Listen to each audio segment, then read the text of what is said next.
అబ్బా ఏంది నీ లొల్లి? ఏంటి చెప్పు. ఆకలి అవుతుంది బిడ్డ, గోలేసుకోవాలి. బుక్కడంత ఏమన్నా ఉంటే పెట్టు బిడ్డ. అబ్బా మొదలు పెట్టినావా?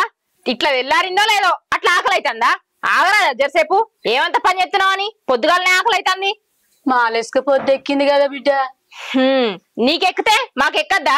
ఇప్పుడే వంట చేస్తానా, ఆగు కొద్దిసేపు. సల్లో బుల్లో బుక్కడు ఉంటే పెట్టు బిడ్డ, గావరైతుంది, గోలేసుకోవాలి.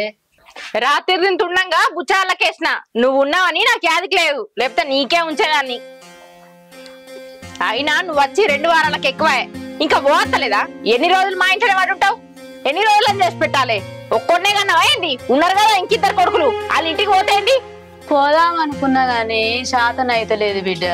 ఇక 2 రోజులలో అత్త అన్నాడు కదా, అచ్చదాకా బుక్కడు పెట్టు బిడ్డ. అదే అలా కొంపలకు పోతే ఒక్క రోజు కాగానే ఇక్కడ తీసుకొచ్చి పారేసిపోతారు. వాళ్ళ లెక్క మేం కదా, మేమెందుకు ఎక్కువ పెడతాం? మాకేం అవసరం? నువ్వు మాకేమన్నా ఎక్కువ మంచి ఇచ్చినావా? అయినా సంపాదించింది ఏమున్నదని, సంపాదించిందంతా నీ మొగడే పట్టుకొని పాయే. ఇక నిన్నెందుకు చూసుకుంటావు? నీ దగ్గర ఏమున్నదని చూసుకుంటావు. అయినా నిన్ను కాదు నీ కొడుకు అనాలే. ఎటు వెండినే